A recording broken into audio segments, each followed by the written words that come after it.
Hi everyone, my name is Terry Westwell and today is Tuesday, which means it's time to discuss our book of the week, which is The Inheritance Games by Jennifer Lynn Barnes.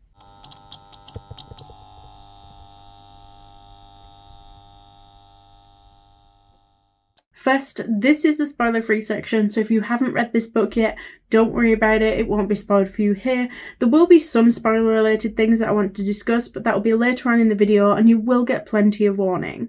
If you'd like to join in on any of the upcoming books, send me your thoughts, comments, or even a short video clip of you discussing the book, then I'll list the next upcoming 4 books in the description below. I'm not gonna lie, this week was meant to be fantasy. I like to rotate what books I'm reading, so I'm reading romantasy, romance, thriller, and so on.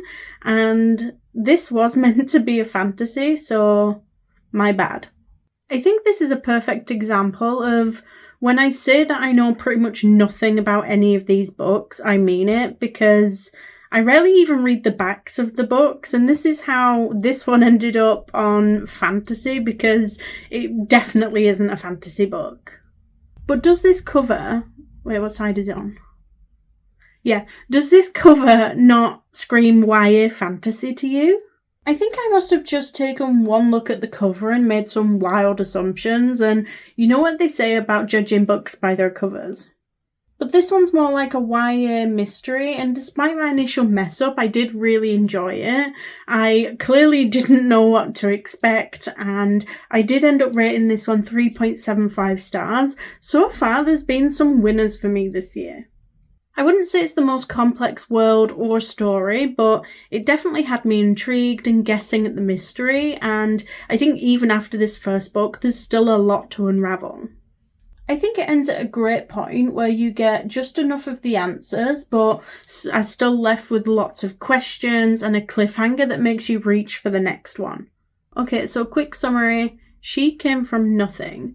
Avery has a solid plan to keep her head down and work hard for a better future. But then an eccentric billionaire dies, leaving her with almost his entire fortune. And nobody, least of all Avery, knows why. They had everything. Now she must move into the mansion she's inherited. It's full of secrets and codes, and the old man's surviving relatives, a family hell-bent on discovering why Avery got their money. Soon, she's caught in this deadly game that everyone in this strange family is playing.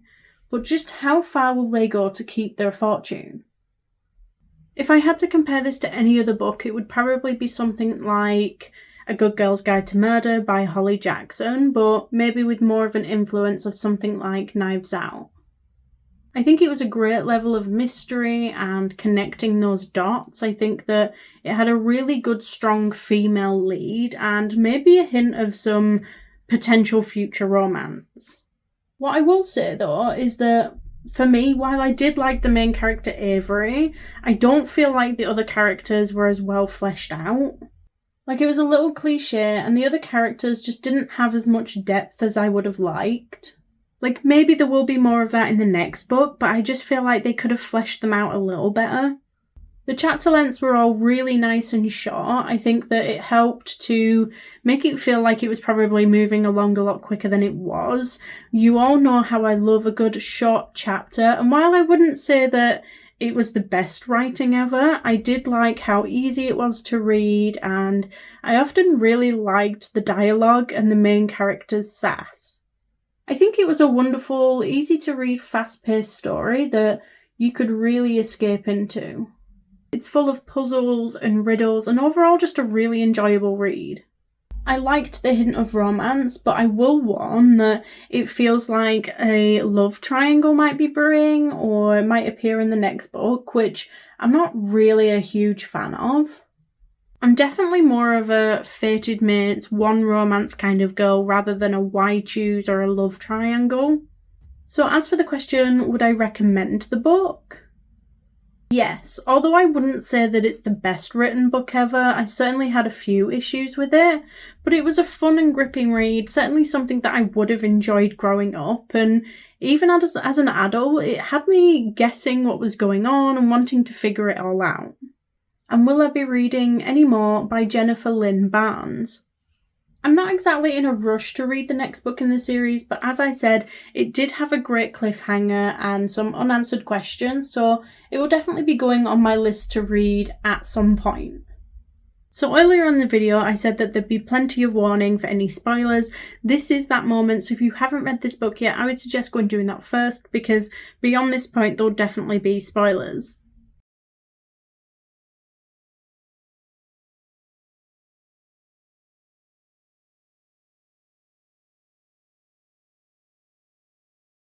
This book was clearly about a man who had way too much money and time on his hands.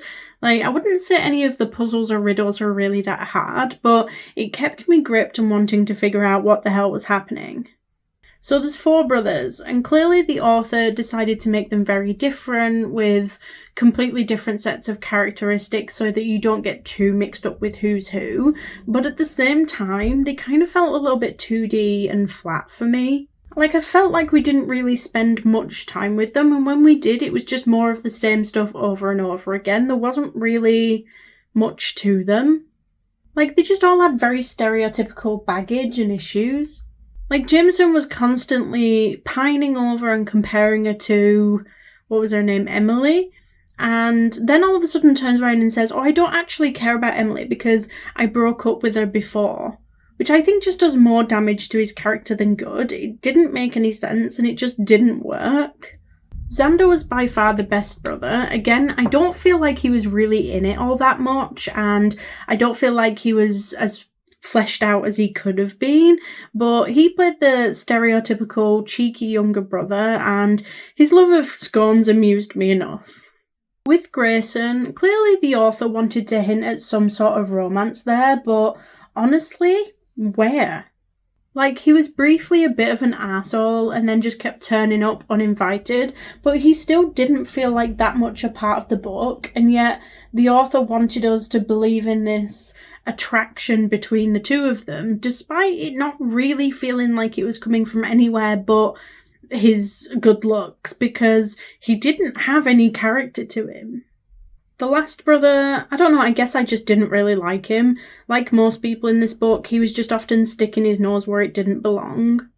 For the most part, I didn't dislike the characters, I just wish that the author did more with them, fleshed them out a little bit better, and didn't rely quite as much on these stereotypes that she gave them. Yet despite all of that, I still really enjoyed the book. It had me gripped and I flew through it. But usually characters are such an important part for me, because if I don't care about the characters, then why would I care about what the hell they're going through? Yet I was still really curious and wanting to figure out what the hell was going on. But let me know what you thought. Did you enjoy the book? Next week we're discussing Love at First Night, so don't forget to get your thoughts and comments in by Sunday the 20th of April at the latest to be a part of the discussion. You can now do this on YouTube, TikTok, Instagram or Discord. The following week will be Little Red Death, but don't forget, if you do need a little bit longer to read a book, we do now list the next 4 books down below along with the discussion dates.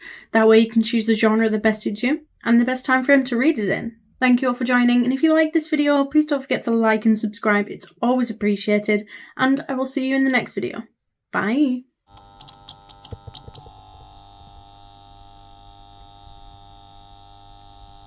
If you like romance, fantasy, or even thriller, basically anything fiction book related, then I suggest you head on over to the channel's intro video, where you can find out more information on how you can take part in this online book club.